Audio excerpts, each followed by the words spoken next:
अस्सलामुअलैकुम। उम्मीद करता हूँ आप सब खैरियत से होंगे। अभी मैं एक बरेलवियों का मौलवी मुफ्ती हसन रज़ा याल्दड़म साहब उनकी वीडियो देख रहा था, जहाँ पर मेरे भाई बहनों एंकर ने उनसे पूछा कि हज़रत शेख अब्दुल कादिर जिलानी रहिमहुल्लाह तआला गौस पाक जिनको आप गौसे आज़म कहते हैं, तो उनके नाम की यारवियाँ तो आप बड़ी खाते हैं, बड़े उनके कसीदे गाते हैं, तो वो जो नमाज़ पढ़ा करते थे तो वो रफ़ा दैन करते थे। ठीक है, तो आप लोग उनके मानने वाले हैं, उनके नाम पर यारवियाँ आप खाते हो, देते हो, तो ये सारा काम करते हो, तो आप नमाज क्यों नहीं उनके तरीके के ऊपर पढ़ते, यानी कि नमाज में रफ़ा दैन आप क्यों नहीं करते।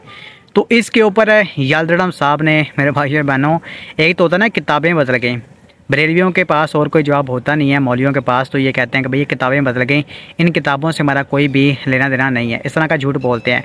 लेकिन याल्दड़म साहब एक कदम आगे गए हैं, उन्होंने कहा कि भाई हम इस बाबे को नहीं जानते, यानी कि गुनियत तालिबीन जो किताब जिसको हर बरेलवी मौलवी साहब, जिसके ऊपर आप समझ लें कि तमाम फ़िरक़ों का एक तरह का जो वो इत्तफ़ाक़ है कि गुनियत तालिबीन जो किताब है वो गौस पाक की है। ठीक है, और गौस पाक जाओ रफ़ा दैन के साथ नमाज पढ़ा करते हैं, ये सारे जाओ इस वास्ते कहते हैं। लेकिन यहाँ पर जाओ याल्दड़म साहब ने कहा कि भाई जो किताब लिखने वाला गौस पाक थे ना अब्दुल कादिर, ये और थे, और जो हमारा जो था ना गौस पाक अब्दुल कादिर जिलानी वो और था।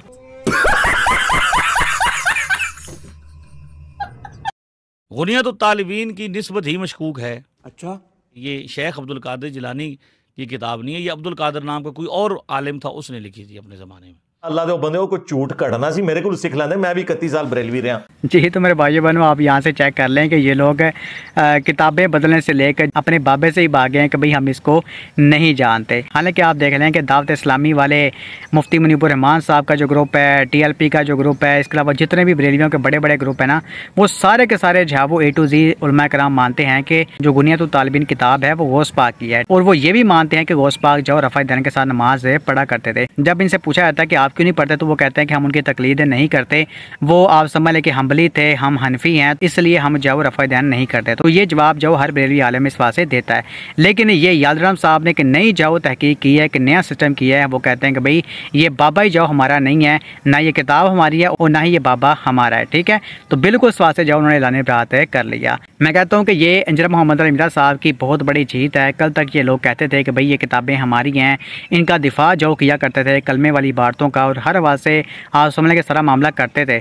लेकिन जब से इंजीनियर मोहम्मद अली मिर्ज़ा साहब आए हैं, उन्होंने इल्मी तौर पर जब इन लोगों को जवाब दिया है, इल्मी मैदान में जाओ इनको लताड़ा है, तो उसके बाद इनके पास कोई भी जवाब नहीं बचा अपना दिफा करने के लिए, कोई इल्मी जवाब है। तो एट द एंड इन्होंने किताबों से जो लाने बात करना शुरू कर दिया कि भाई ये किताबें हमारी नहीं है, ये बाबा जो इस वास्ते हमारा नहीं है। इस तरह झूठ बोल के इन लोगों ने जान छुड़ाने इस वास्ते शुरू कर दी, सिर्फ और सिर्फ इंजीनियर मोहम्मद अली मिर्ज़ा साहब के डर की वजह से।